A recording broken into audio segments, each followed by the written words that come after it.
जिंदगी हर पल जज्बातों के ताने बाने से बुनती रहती है कहानियां, और मैं उन्हीं में से चुनकर लाया हूं कुछ ऐसी कहानियां आपके लिए। आस्था से ही या तो कोई इंसान आस्तिक बनता है या फिर नास्तिक बनता है। लेकिन क्या आप मानेंगे कि कभी कभी किसी इंसान की जिंदगी में ये आस्तिक और नास्तिक के बीच का भी एक स्टेज आ सकता है। अब मुझे मालूम नहीं शब्दों में उसे क्या कहते हैं, बट ये एहसास कभी आपको हुआ है? अगर हाँ तो तब भी ये कहानी सुनिए, अगर ना फिर तो जरूर सुनिए। आज की कहानी का नाम है हैलुसिनेशन। औरोबिंदो आज सुबह से ही बहुत खुश था। पेरिस के मैतीस इन फ्रांस एग्जीबिशन में उसकी एक पेंटिंग सेलेक्ट हो गई थी। अब किसी भी कलाकार के लिए ये बहुत बड़ी उपलब्धि होती है। इस पेंटिंग को रंगने के लिए कई रातें काली की थी औरोबिंदो ने। वो कलाकार ही कुछ ऐसा था, एकदम अलग किस्म का। वैसे था तो वो नास्तिक, लेकिन अपनी कला के लिए उसने अपना सर्वस्व न्यौछावर कर दिया था। उसकी आर्ट ही उसकी माँ थी, उसकी बीवी थी, उसका परिवार था, उसकी संतान और उसका भगवान भी। ना तो उसे दुनिया में चल रहे करंट अफेयर्स के बारे में कुछ पता था, ना ही सब्जी तरकारी के भाव, कुछ भी नहीं। अपने ही धुन में वो मस्त मौला फकीर बन के जी रहा था। शुक्र है कि उसने अभी शादी नहीं की थी। ऐसे फकीर आदमी के साथ जिंदगी बिताना आसान थोड़ी है। उसे भी ये शादी, बच्चे, संसार का बंधन नहीं चाहिए था। शायद क्योंकि इन सब चीजों के बारे में कभी उसने सोचा भी होगा। इस बात पर विश्वास करना थोड़ा मुश्किल है। वो अच्छे घर से बिलोंग करता है। उसके स्वर्गीय पिताजी कोलकाता के एक मशहूर सर्जन थे। उनका अपना हॉस्पिटल है जिसे करंटली उसकी माँ और उसके भैया भाभी संभालते हैं। आर्ट की दुनिया में उसका बड़ा नाम था, तो उसकी पेंटिंग्स भी अच्छे खासे दामों पर लोग खरीदते थे। तो उसे सर्वाइवल की कोई चिंता तो थी नहीं। बस एक के बाद एक वो पेंटिंग्स बनाते जा रहा था। एक कलाकार को हमेशा किसी इंस्पिरेशन की आस रहती है। चित्रकला यानी पेंटिंग में तो ये स्वाभाविक है। ऊपर वाले ने इस दुनिया में जो पेड़, फूल, पत्ते, जानवर, पंछी, कीड़े, तितलियां, यहाँ तक कि पानी और आसमान में जो चित्रकला का अद्भुत खेल दिखाया है, उससे इंस्पिरेशन लेना तो लाजमी है। हर दिन, हर रूप, हर रंग अपनी एक अलग छवि, अपना एक अलग अस्तित्व लेकर उभरता है। दुनिया के इस बड़े से कैनवस में अपनी अद्भुत कलाकारी दिखाने वाला वो सर्वोत्तम कलाकार है, ऊपर वाला। तो इसी इंस्पिरेशन की तलाश में औरोबिंदो अपना सारा सामान लेकर पहुंचे आसाम के काजीरंगा नेशनल पार्क में। वहां की खूबसूरती देखकर औरोबिंदो बहुत एक्साइट हो गया। रोज अलग अलग स्पॉट्स पर जाना, जहां अच्छा स्पॉट दिखे वहां पेंसिल स्केचेस करना और पिक्चर्स खींचते रहना, ये सब काम उसने शुरू कर दिया था। देखते ही देखते उसने कुछ 10-12 स्केचेस बना ली थी।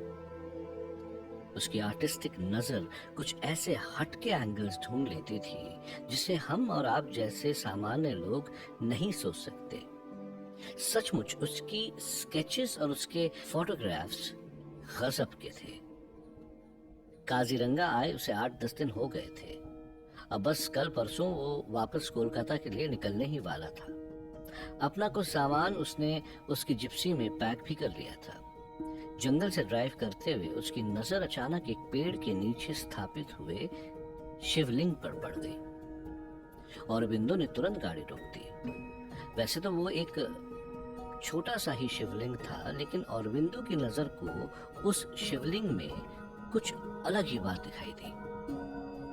वो शिवलिंग बेल के पेड़ के नीचे स्थापित हुआ था।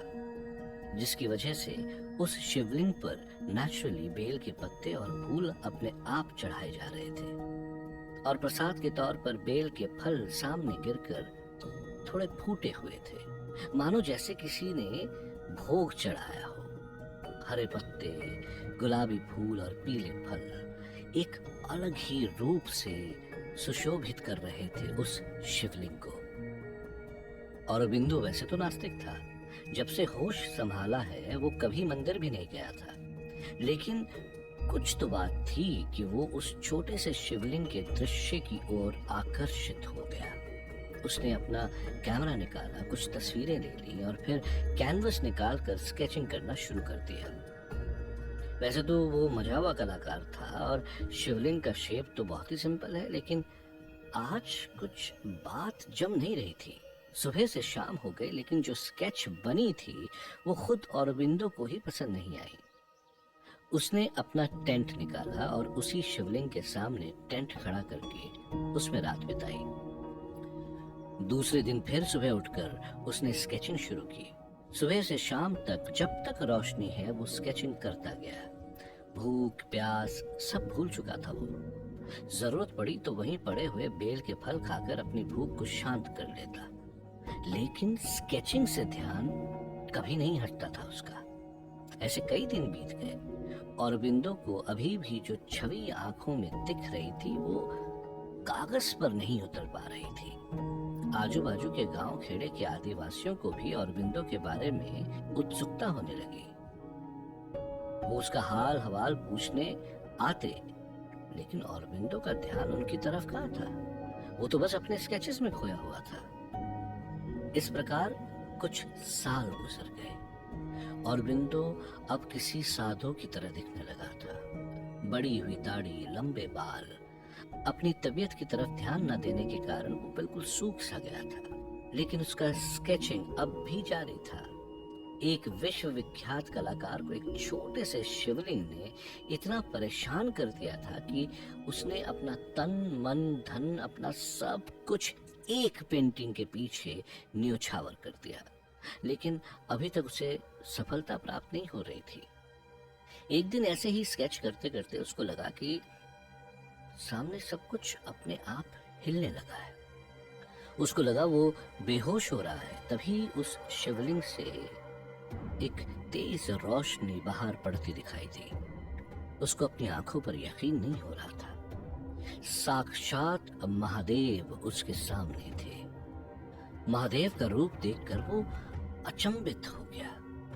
आदि अनादि अनंत ऐसे शिवलिंग स्वरूप वो रूप आज तक जो सीरियल्स या पेंटिंग्स में ही दिखाई देते थे उससे बिल्कुल ही अलग थे। महादेव ने औरबिंदो से कहा, वत्स, मैं तुम्हारी लगन और कला के प्रति निष्ठा से प्रसन्न हूं। बोलो तुम्हें क्या चाहिए। हे प्रभु, मुझे तो यकीन नहीं हो रहा कि मेरे जैसे नास्तिक को आपके दर्शन कैसे हो गए। ये जरूरी नहीं कि सिर्फ मुझसे भक्ति और निष्ठा हो तो ही मैं प्रसन्न होता हूँ। पुत्र, सभी शास्त्रों में, सभी कलाओं में, सभी कर्मों में मैं ही तो वास करता हूँ। तो तुम्हारे कला के प्रति जो तुम्हारी निष्ठा है वो मेरे प्रति ही निष्ठा है। इसीलिए नास्तिक होते हुए भी तुम मेरे परम भक्त हो पुत्र। बोलो क्या चाहते हो।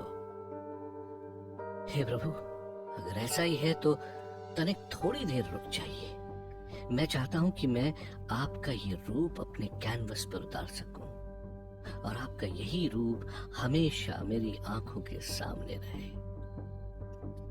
अवश्य पुत्र, अवश्य, महादेव ने कहा। अपने थरथराते हुए हाथों से औरबिंदो ने स्केचिंग शुरू की और देखते ही देखते उसने स्केचिंग और कलरिंग पूरी करके एक अद्भुत पेंटिंग बनाई। उस पेंटिंग का कोई जवाब नहीं था। पेंटिंग जैसे ही पूरी हुई औरबिंदो अपने होश खो बैठा। कुछ देर बाद जैसे ही उसने होश संभाला सब नॉर्मल हो चुका था।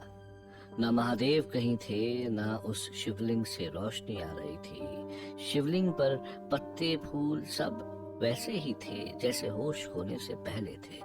और तभी उसका ध्यान अपने बाजू में रखे कैनवस की ओर गया।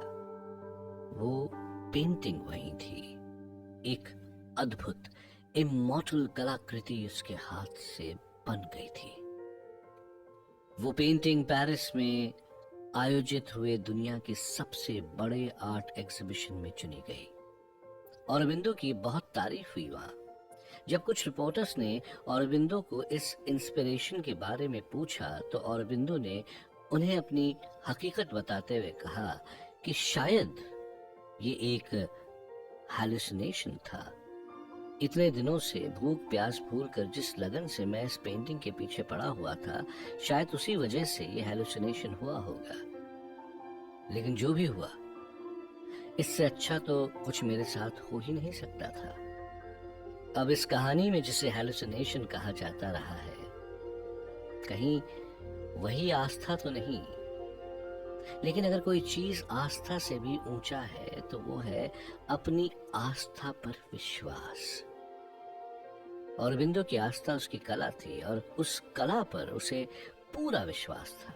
उसी विश्वास ने उसे वो मकाम दिलाया जो बहुत कम लोगों को मिलता है। तो अपने काम के प्रति ईमानदार रहना, लगन लगाए रखना, उस पे आस्था रखना, उस पर विश्वास रखना, ये सब इतना जरूरी है क्योंकि इनके बिना सफलता या सक्सेस को पाना नामुमकिन है। इसीलिए अपने कर्म पर विश्वास रखना ही सबसे बड़ा धर्म होता है। इसी उम्मीद के साथ कि मेरी कहानी आपको अच्छी लगी होगी और साथ ही इससे कुछ सीख पाए होंगे आप, मैं आपसे अब विदा लूंगा। लेकिन फिर मिलूंगा अगले एपिसोड में और लाऊंगा अपनी कहानियों की पोटली में से चुन